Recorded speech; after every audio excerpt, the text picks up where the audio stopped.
Hello बच्चों, बिंदु चौधरी स्वागत करती है आपका राजस्थान सरकार और वेदांता के CSR इनिशिएटिव ई कक्षा में, जिसके टेक्निकल पार्टनर हैं मिशन ज्ञान। बच्चों, इंग्लिश लिटरेचर का कवरअप कर रहे हैं हम कोर्स, और आज हम इंग्लिश लिटरेचर के अंदर ले रहे हैं ड्रामा में भी आपके जो सिलेबस में इंक्लूड है वो है गिरीश कर्नाड सर का ब्रोकन इमेजेस, और ब्रोकन इमेजेस का आज हम फर्स्ट पार्ट करते हैं। बच्चों, हम ब्रोकन इमेजेस ड्रामा कर रहे हैं। इससे पहले हम अपने सामाजिक जो ताना बाना है उसको देखते हैं कि ब्रोकन मतलब टूटना, कई चीज़ें टूट रही हैं, कई जो हमारे सामाजिक संबंध हैं उनको तोड़ा जा रहा है अपनों के ही द्वारा। तो ये सब जो सर्कमस्टांसेस हैं ये गिरीश कर्नाड सर को हर्ट करते हैं, और गिरीश कर्नाड सर को तो कौन नहीं जानता, आप सबको पता है। गिरीश कर्नाड सर ना सिर्फ बहुत अच्छे राइटर हैं, ये पिक्चर्स में भी काम करते हैं, और इनकी जो आवाज़ का लरजना है बहुत ही अच्छी, अपन कह सकते हैं ना कि लरजदार आवाज़ में ये अपने बात को रखते हैं। और हम कह सकते हैं कि क्या ड्रामा लिखना अपने आप में पर्याप्त है? क्या ड्रामा की जो थीम इनको मिली है वो क्या पर्याप्त नहीं है? क्योंकि ड्रामा की थीम एक ऐसी औरत के इर्द गिर्द चलती है जो स्वयं बहुत ही इंटेलेक्चुअल पर्सनैलिटी हैं, और इस इंटेलेक्चुअल पर्सनैलिटी के साथ ही वो एक केयरिंग सिस्टर का भी रोल अदा करती हैं। बट इन द लास्ट होता क्या है, इनके जो हस्बैंड हैं, इनकी जो सिस्टर है, वही इस ड्रामा में उनको धोखा दे देते हैं। तो यहाँ पे ये सब कुछ हम इस ड्रामा में पढ़ेंगे। कोर्स में आप देखिए कि इंटेलेक्चुअलिटी अपनी जगह है, और इंटेलेक्चुअलिटी में एक ड्रामा लिखा गया है, और उस ड्रामे के इर्द गिर्द के जो किरदार हैं वो और कोई नहीं, अपने ही लोग हैं। तो कई बार हमें क्या करना चाहिए कि अपने लोगों से भी हमें सावचेत रहना चाहिए। जी हाँ, आजकल जो सामाजिक परिवेश चल रहा है आप सब जानते हैं बच्चों, इस सामाजिक परिवेश में क्या हो रहा है, आपके जो सबसे नज़दीक है वही आपका नुकसान पहुंचाते हैं। और गिरीश कर्नाड सर की हम बात करें तो गिरीश कर्नाड सर एक ऐसी पर्सनैलिटी है जो कि हम कह सकते हैं कि वर्सटाइल परफॉर्मेंस में इन्होंने अपनी छाप छोड़ी है। और अब जब ये इस संसार में नहीं है तब भी हम कह सकते हैं कि इनका जो वर्क है वो नो डाउट बहुत ही अच्छा है। तो सबसे पहले हम स्टार्ट करते हैं ब्रोकन इमेजेस का पार्ट, और ब्रोकन इमेजेस में भी सबसे पहले हम पढ़ते हैं गिरीश कर्नाड सर के बारे में। जी हाँ, गिरीश कर्नाड सर की हम बात करते हैं तो हम क्या देखते हैं, Girish Karnad sir was born on 19 मई, यहाँ पे ये देखिए 19 मई 1938। कब हुआ था बच्चों इनका बर्थ? 19 मई 1938। इट मीन्स हम इंडिपेंडेंट नहीं हुए थे उस वक्त। हम बार बार आपको जब पढ़ाते हैं तो ये सर्कमस्टांसेस इसलिए बताते हैं कि आप उस समय के जो पारिवारिक और सामाजिक और देश की जो स्थिति थी उनको लेके एक राइटर अपनी बात कहता है। यही चीज़ इंडिकेट करने के लिए हम बताते हैं कि बर्थ कब हुआ है और उसमें कंसिस्टेंसी क्या आ रही है, क्या परिवेश में इनका बर्थ हुआ और किस परिवेश में इन्होंने अपना लेखन चालू किया। तो यहाँ पे इनका बर्थ हुआ है 19 मई 1938 में। कहाँ पे हुआ देखिए, मथेरन बॉम्बे प्रेसिडेंसी। हम आपको बताते हैं उस वक्त प्रेसिडेंसी रूल्स चलते थे। और अब इसे हम क्या कहेंगे, नाव महाराष्ट्र इंडिया। यस, अब अगर हम बात करें तो नाव इन महाराष्ट्र इंडिया में मथेरन नाम की जो जगह है वहाँ पे कर्नाड सर का बर्थ हुआ है। He was an Indian actor, film director, Kannada writer, play writer and a Rhodes Scholar at the University of Oxford in between 1960 to 1963। तो देखिए गिरीश कर्नाड सर की हम पर्सनैलिटी की बात करते हैं बच्चों। हम बात करते हैं कि ये ना सिर्फ एक एक्टर थे, इन्होंने फिल्मों में, बहुत फिल्मों में इन्होंने एक्टिंग की है, ये फिल्म डायरेक्ट भी कर चुके हैं। इट मीन्स ये फिल्म डायरेक्टर के रोल में भी इनकी परफॉर्मेंस देखें, इनकी फिल्में हम देखते हैं तो नो डाउट उसमें एक ऐसे हमें एग्जाम्पल्स दिए जाते हैं जिनसे हमें कहीं ना कहीं कुछ ना कुछ इंस्पिरेशंस मिलती है। इसके अलावा इन्होंने कन्नड़ राइटिंग्स में बहुत काम किया है। कन्नड़ राइटिंग्स में इनका जो वर्क है वो भी हम पढ़ेंगे बच्चों। प्लस हम क्या देखते हैं कि ये प्ले राइटर भी हैं। जी हाँ, इन्होंने प्ले राइटिंग का काम भी बहुत अच्छे से किया है और इन्होंने किया है रोडस स्कॉलर के रूप में। यूनिवर्सिटी ऑफ ऑक्सफोर्ड में जब ये पढ़ते थे 1960 टू 1963, उस टाइम पीरियड में हम क्या देखते हैं कि इनको ये जो स्कॉलरशिप होती है, रोडस स्कॉलरशिप के नाम से इसको बोला जाता है, तो वो भी इनको मिली थी और ये अपने आप में उस समय की बहुत ही बड़ी उपलब्धि मानी जाती थी कि Girish Karnad sir Rhodes scholar है। तो आप इनकी पर्सनैलिटी को देख रहे हैं, आप देख रहे हैं कि इनके जो काम करने का तरीका है वो किस रूप में है। तो ये जो वर्सटाइल पर्सनैलिटी है, वर्सटाइल इमेज है, इसमें अगर हम देखते हैं तो एक आदमी 24 आवर्स में कितने काम कर रहा है। तो बच्चों यह भी आप लोगों के लिए और हम लोगों के लिए सीख है। जी हाँ, हमें भी उतना ही वर्क करना है, वही 24 आवर्स है। Please please please I am requesting to all of you, don't waste your time in mobile. आप मोबाइल नेट पे फालतू की चीज़ें देखनी बंद करें, सिर्फ और सिर्फ काम की चीज़ें देखें। प्लस अभी जो आपका पीक पॉइंट है एग्जामिनेशन पॉइंट ऑफ व्यू से, सो अपने आप को एकदम लिमिट में कर लीजिए, कंसंट्रेट ऑन योर स्टडीज़। और देखिए कि एक वर्सटाइल पर्सनैलिटी की हम बात करते हैं तो उन्हीं को भी 24 आवर्स मिले हैं और आपको भी 24 आवर्स ही मिले हैं। इसके अलावा देखते हैं बच्चों हम, he predominantly worked in South Indian cinema and Bollywood. हमने बात की कि ये एक्टर है, हमने बात की ये फिल्म डायरेक्टर है, हमने बात की कि ये प्ले राइटर भी हैं, है ना, कन्नड़ राइटर भी हैं। तो इसके साथ साथ हम ये भी बात करते हैं कि साउथ इंडियन अगर सिनेमा की हम बात करते हैं तो साउथ इंडियन सिनेमा में ममूटी और गिरीश कर्नाड, इनका कोई भी मुकाबला नहीं है। और इवन हम बात करते हैं बॉलीवुड फिल्म्स की, तो बॉलीवुड फिल्म्स में भी हमने आपको बताया कि इनकी जो लरजदार आवाज़ है, बात करने का लहजा है, बात करने का जो टोन है, वही अपने आप में साबित कर देता है कि ये जो पर्सनैलिटी है ये कहीं ना कहीं बहुत ही इंटेलेक्चुअल पर्सनैलिटी है। अपनी बात को किस तरीके से रखना है, कैसे रखना है, इसमें ये सक्षम है।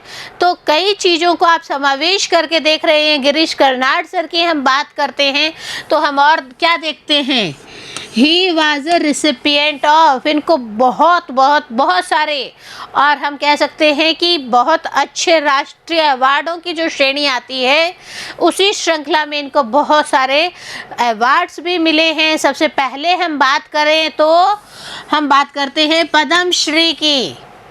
इन द ईयर 1974 इंडिया का बेस्ट अवार्ड पद्मश्री अवार्ड से इनको सम्मानित किया जाना उस समय बहुत ही तहलका मचा दिया गया था। जी हाँ, तहलके की अगर हम बात करें तो हम कह सकते हैं कि एक वर्सटाइल इमेज है और उस वर्सटाइल इमेज को लेकर बात करें तो हम कह सकते हैं इनका जो वर्क है वो बहुत ही प्रोमिनेंटली उभर कर सबके सामने आया था।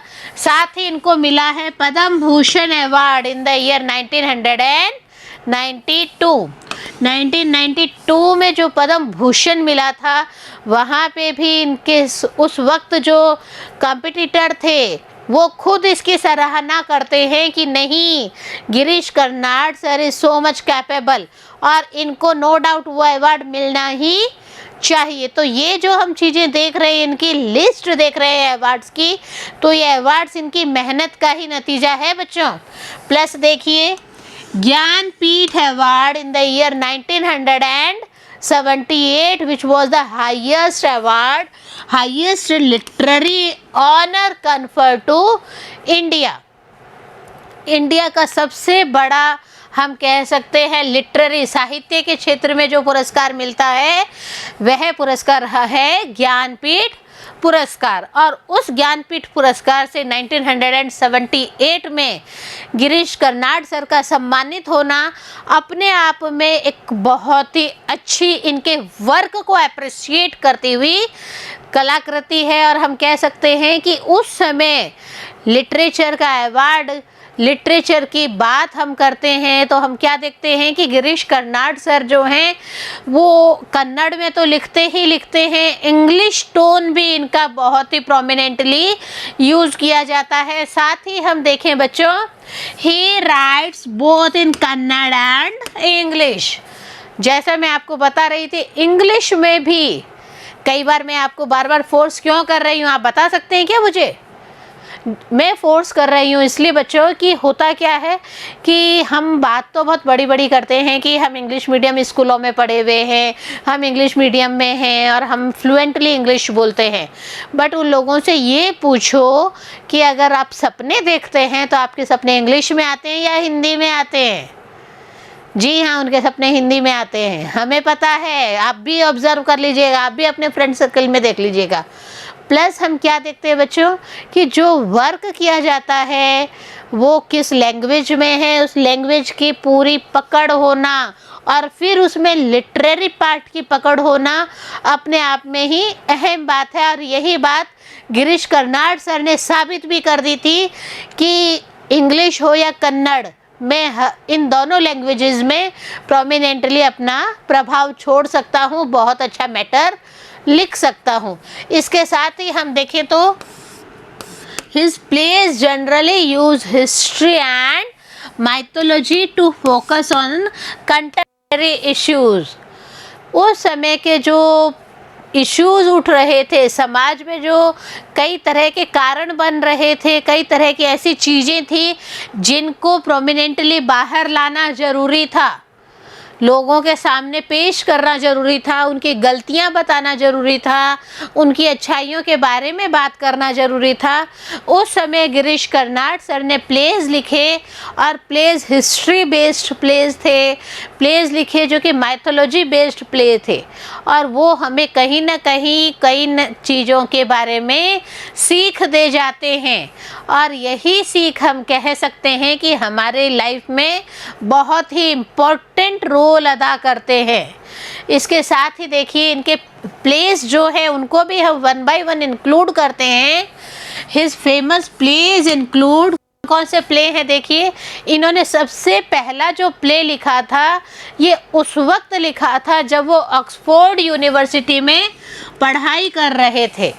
फर्स्ट प्ले था इनका ययाति 1961। हमने अभी आपको बताया था कि इन बिटवीन 1960 टू 1963 इन्होंने ऑक्सफोर्ड यूनिवर्सिटी में रॉड्स स्कॉलर के रूप में पढ़ाई की थी। और रॉड्स स्कॉलर की हम बात करते हैं तो वहाँ पे पढ़ाई करते वक्त भी हम आपको बार बार कहते हैं ना कि आपके पास में भी 24 आवर्स है और गिरीश कर्नाड सर के पास में भी उतना ही टाइम पीरियड है।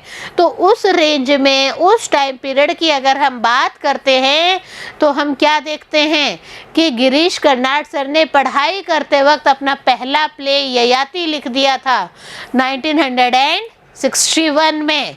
His second play is Tughlaq 1964। Oxford university complete करने के बाद में, वहाँ की स्टडीज़ कंप्लीट करने के बाद में इन द ईयर 1964 में तुगलक नाटक लिखा, तुगलक प्ले लिखा जो कि 14th सेंचुरी के सुल्तान मोहम्मद बिन तुगलक के ऊपर लिखा गया था। तो हम आपको बता रहे हैं कि ये हिस्ट्री के ऊपर लिखते हैं, ये माइथोलॉजीज़ को लेकर अपनी बात को रखते हैं। तो हिस्ट्री आप सब भी पढ़ रहे होंगे, आपने भी इंग्लिश लिटरेचर के संग में हिस्ट्री एक सब्जेक्ट लिया है। क्या आपके दिमाग में कभी ये बात आई बच्चों कि हमें भी कुछ ना कुछ इनोवेटिव करना है, तो यही चीज़ हमें और गिरीश कर्नाड सर को डिफ्रेंशिएट करती है, अलग करती है। गिरीश कर्नाड सर अपनी पढ़ाई के साथ साथ अपने वर्क को भी, अपना जो अंदर से कहते हैं ना कि अंदर का राइटर जो है उसको भी जगाए रखते थे। और इनके ये जो 2 प्ले हैं, आप देखें, आप इनको पढ़ें तो अपने आप में बहुत ही फेमस प्लेस के रूप में बाहर निकल के आते हैं। एक और इनकी राइटिंग है समस्करा इन द ईयर 1970 में, वहाँ पे भी इनके राइटिंग्स की हम बात करते हैं तो समस्करा में इनकी जो एक एक चीज़ है, प्ले लिखने का एक एक हाव भाव, एक एक तरीका, बोलने का एक्सप्रेशंस जो है प्ले का, अगर कोई उसको अच्छे से ड्रामेटिस्ट के रूप में प्ले करे तो नो डाउट बहुत ही इंटेलेक्चुअलिटी उभर कर सामने आती है। इसके साथ ही हम एक और चीज़ देखते हैं इनकी, हयावदान, जो कि 1971 में एक प्ले आया था हयावदान। यहाँ पे भी इन्होंने हिस्ट्री और माइथोलॉजी को लेते हुए अपनी बात रखी थी। और बात रखने का इनका लहजा ऐसा था कि कहीं पे भी पास्ट की बातें कर रहे हैं, उस माहौल को हम देख रहे हैं और उसी अनुसार सारी पिक्चराइजेशन ड्रामेटिस्ट ने जो की है सारी उसी रूप में इन्होंने प्ले लिखते वक्त वही चीज़ों को इंक्लूड किया है। परंतु हुआ क्या, he died on June 10, 2019 at the age of 81 in Bengaluru, India. हमारे बेंगलुरु में इनकी डेथ हो गई थी इन द ईयर 2019। और जून 10 वो दिन था जब बेंगलुरु के लिए भी बहुत ही अभिशप्त था। समस्त बेंगलोर और समस्त इंडियंस जो हैं, इवन इनके जो फॉरेनर्स जो इनके हम कह सकते हैं इंस्पायरिंग कैंडिडेट्स के रूप में, बहुत सारे लोगों को बहुत दुख हुआ कि इनकी डेथ हो गई। परंतु हम बात करते हैं कि इन्होंने अपने वर्क से आज दिन तक अपनी इमेज ऐसी छोड़ रखी है कि हम प्राउड से कह सकते हैं कि यस, हम गिरीश कर्नाड सर को जानते हैं, हम उनके वर्क को जानते हैं और वो कहीं ना कहीं हमारे दिलों में अभी भी विराजमान है। हम बात करते हैं ब्रोकन इमेजेस, जो सिलेबस में नाटक है, जो सिलेबस में प्ले है, उसकी बात करते हैं तो बहुत ही स्टार्टिंग अगर हम देखें तो मंजुला जो है वो बहुत ही इंटेलेक्चुअल लेडी है, बहुत ही अच्छी लेडी है और उसी से स्टार्ट करते हैं इसको। The play deals with the story of Manjula Nayak, a professor of English literature who writes in Kannada. English literature की प्रोफेसर थी मंजुला नायक, और वो जो मंजुला नायक है वो अपनी मदर टंग कन्नड़ में ही ज़्यादातर प्लेज लिखती थी। परंतु यह जो प्ले है, क्या ये कन्नड़ लैंग्वेज में उन्होंने लिखा था क्या मंजुला ने? तो यहीं से ये ड्रामा की स्टार्टिंग हो रही है। देखिए, she writes a novel in English to address global audience and finds international acclaim for the novel। होता क्या है बच्चों कि इनकी जो छोटी बहन है और इनके जो पति हैं मंजुला नायक के, वो विदेश में जाके बस जाते हैं और मंजुला नायक को पता होता है कि मेरी जो बहन है वह कन्नड़ इतना नहीं जानती हैं जितना कि वो इंग्लिश लैंग्वेज जानती हैं। तो इसीलिए मंजुला नायक ने इंग्लिश में इस प्ले को लिखा और इस प्ले में उन्होंने इंग्लिश में लिखते वक्त उनका पीछे परसेप्शन क्या था, वो ग्लोबल ऑडियंस, इट मीन्स अंतर्राष्ट्रीय जो भी ऑडियंस थे उनका ध्यान अपनी तरफ आकर्षित करना चाहती थी। वो चाहती थी कि ये जो नॉवल है इनको इंटरनेशनल लेवल पर देखा, पढ़ा और सराहा जाए। रीज़न आपको पता चल गया होगा, इंग्लिश में क्यों लिखा गया पता चल गया होगा, इंटरनेशनल लेवल की बात कर रहे हैं तो पता चल गया होगा कि यूएसए सेटल्ड हो गए थे इनके हस्बैंड और इनकी सिस्टर, और सिस्टर को कन्नड़ नहीं आती थी, इसी कारण से इन्होंने प्ले को इंग्लिश में लिखा था। The play begins when she introduces her new English novel from a TV studio prior to a film on it is telecast. Play की जो शुरुआत हो रही है, नाटक की शुरुआत हो रही है, वही कहाँ से हो रही है बच्चों? मंजुला एक टीवी प्रोग्राम में गई हैं, वहाँ पे टीवी पे इनका इंटरव्यू लिया जा रहा है, इनसे बातचीत की जा रही है और उसी बातचीत में उस टीवी स्टूडियो में इंग्लिश नॉवल की चर्चा करते वक्त यह भी चर्चा है कि उसके ऊपर एक फिल्म बनाई जाएगी और उसको टेलीकास्ट भी किया जाएगा। तो यहाँ हम जब मंजुला की बात देख रहे हैं तो मंजुला नायक के जो अंदरूनी हाव भाव है, मंजुला नायक के जो हृदय में बेचैनी चल रही है, उसको हम पढ़ेंगे। देखें हम इसे। After an interview on the TV she has a hallucination because of her tortured and guilty conscience in which she is confronted by her own image. Interview दे रही होती हैं, इंटरव्यू देती हैं और इंटरव्यू देने के बाद में उनको क्या होता है? हल्यूसिनेशन का मतलब होता है एक भ्रम की स्थिति उनके अंदर उत्पन्न हो जाती है। क्यों हो जाती है? क्योंकि वहाँ पे उनको यूँ लगता है कि मैंने, मंजुला नायक ने ही अपने आप को शारीरिक और मानसिक रूप से टॉर्चर किया है, शारीरिक और मानसिक रूप से अपने आप को दुख पहुंचाया है और वो अपने प्रतिबिंब, इट मीन्स वो मंजुला नायक जो है वो अपने ही प्रतिबिंब, अपनी ही प्रतिछाया से बात करती हैं और बात करते वक्त वो क्या कहती हैं? आज मुझे बहुत दुख हुआ है। क्यों? क्योंकि मैंने अपने ही आत्मा को नुकसान पहुंचाया है, शारीरिक और मानसिक रूप से।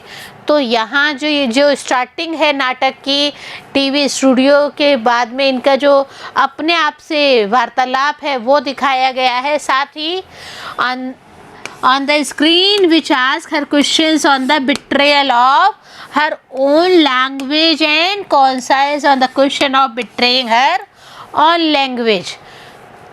कंबाइंड है पूरा सेंटेंस, इसको टुकड़ों में मैं आपको समझाने की कोशिश करती हूँ बच्चों कि जब वो अपनी प्रतिबिंब से ही परेशान हो जाती हैं। क्यों? क्योंकि उनकी जो प्रतिछाया है वो उनसे एक बहुत ही मेन क्वेश्चन पूछती हैं। वो क्या कहती हैं? On the betrayal of her own language, आपने अपनी खुद की भाषा से खिलवाड़ किया है। बच्चों, कौन सी भाषा थी मंजुला नायक की? प्रोमिनेंटली वो कौन सी लैंग्वेज में लिखती थी? Yes, she writes in Kannada, but in this place she writes in English. और यहीं पे उनकी जो प्रतिछाया है वो उससे संवाद करती हैं और उन्हें कहती हैं कि आपने अपने आप को धोखा दिया है, आपने अपनी लैंग्वेज के साथ धोखेबाजी की है, आपने कन्नड़ लैंग्वेज में ये चीज़ नहीं लिखी है, आपने इंग्लिश में इस चीज़ को लिखा है। और वो अपनी अंतरात्मा को भी वो क्या समझा नहीं पाती है कि मैंने ये सब क्यों लिखा है। क्यों? क्योंकि उसको ये धोखा लगता है अपनी लैंग्वेज के प्रति। अपनी लैंग्वेज से ही उन्होंने क्या किया? धोखेबाजी की। तो उनकी खुद की आत्मा ने उनको बहुत चोट पहुंचाई। उनकी खुद की आत्मा ने उनको कहा, you are not doing the right thing Manjula Nayak. आपका काम क्या था? लैंग्वेज कन्नड़ में लिख रही थी, तो आपको कन्नड़ लैंग्वेज में ही लिखना था। Why you write in English? But Manjula Nayak ही इस बात को जानती थी कि उन्होंने इंग्लिश में क्यों लिखा है। और अब आप भी जानते हैं बच्चों क्यों लिखा था मंजुला नायक ने इंग्लिश में। What is the reason behind this one? Reason था वो अपने मैसेज को अपने सिस्टर को और हस्बैंड को कन्वे करना चाहती थी। और वो जो यूएस में जाके बस गए थे तो इसके लिए उनको इंटरनेशनल लैंग्वेज जो है उसी को यूज़ करना ज़रूरी था। साथ ही हम देखते हैं the image plays the role of confessor, psychologist and inquisitor. ये जो इनकी अंतरात्मा है, इन्होंने ही क्या क्या रोल अदा किया? सबसे पहले तो उनको अपराध बोध से ग्रसित कर दिया। मंजुला नायक को अपराध बोध से ग्रसित कर दिया कि उन्होंने कन्नड़ की जगह इंग्लिश लैंग्वेज में अपना प्ले लिखा है। साथ ही साइकोलॉजिस्ट और इंक्विजिटर के रूप में भी उन्होंने फर्क डाला। लोगों के प्रति जो जिज्ञासा उत्पन्न करने के लिए उन्होंने इस प्ले को लिखा था। तो इस प्ले में लिखते वक्त इनका क्या काम था? अपने आप को भी ये मनोवैज्ञानिक रूप से टॉर्चर कर रही थी। इनका जो प्रतिछाया थी, प्रतिबिंब थी, रिफ्लेक्शन था, वही इनसे इस बारे में वार्तालाप कर रहा था और इन्हें परेशान भी कर रहा था। This play too can be looked at from multiple levels. The focus on values. देखिए यहाँ पे the focus on values, both personal and academic, and the issue of bilingualism in today's world. यह जो प्ले है, इस play में जो बातें की गई है वो मल्टी लेवल इश्यूज़ को उठा के की गई है। सबसे पहले तो वैल्यूज़, हमारे जो संस्कार हैं उनकी बात की गई है। मंजुला नायक और इनकी सिस्टर में दिन रात का फ़र्क था। मंजुला नायक के कोई बच्चा नहीं था और इन्होंने अपनी सिस्टर को एज अ डॉटर अपनी पाला था, बट वैल्यूज़ का हनन होता है यहाँ पे। साथ ही हम क्या देखते हैं, पर्सनल और एकेडमिक। मंजुला नायक जो इंग्लिश की प्रोमिनेंट प्रोफेसर होती हैं, तो उनका एकेडमिक कैरियर बहुत ही अच्छा होता है और इस एकेडमिक कैरियर में भी वो क्या बहुत ही उतार चढ़ाव उस वक्त देखती हैं जब उनके पति उन्हें छोड़कर चले जाते हैं। साथ ही क्या हम इश्यूज़ देखते हैं बाईलैंग्वलिज्म पे। बाईलैंग्वलिज्म इट मीन्स बहुभाषा के ऊपर भी यहाँ पे मुद्दा उठा है। जो मंजुला नायक हैं वो जो है मेन किरदार, उनको ही उनकी जो प्रतिछाया रिफ्लेक्शन है वो दोषारोपण करती हैं। वो कहती हैं कि आपने अपनी भाषा के साथ खिलवाड़ किया है, आप अपनी भाषा के साथ न्याय नहीं कर पाए हैं। आपने क्यों नहीं कन्नड़ भाषा में लिखा, क्यों आपने इंग्लिश लैंग्वेज को यूज़ किया है। तो यहाँ पे इस प्ले की अगर हम समरी देखते हैं तो हमने देखा कि कई सारी बातें को इंक्लूड करते हुए मंजुला नायक का ये जो प्ले है इसको लिखा गया है। और इसमें जो गिरीश कर्नाड सर की थीम है, वो थीम देखिए, एक महिला के द्वारा ही दूसरी महिला को शोषित किया जाता है। तो यहाँ पे मैंने आपको फिर बताया कि हमें हमारा जो सामाजिक परिवेश है, हम स्कूल जा रहे हैं, हम कॉलेजेस में जा रहे हैं, हम अपने आसपास के वातावरण को देख रहे हैं, तो हमें इस प्ले को पढ़ने के बाद में ये चीज़ ज़रूर सावचेत रखनी है बच्चों कि कहीं पे भी सामाजिक रूप से हमें अपने आप को टॉर्चर नहीं होने देना है। मंजुला नायक जो है ऐसी लेडी है जो बहुत ही इंटेलेक्चुअल थी, बट फिर भी टॉर्चर कर दी गई। तो नेक्स्ट पार्ट में हम इसकी समरी पढ़ेंगे बच्चों। तब तक बने रहिए हमारे साथ, पढ़ते रहें और आगे बढ़ते रहें। नमस्कार बच्चों।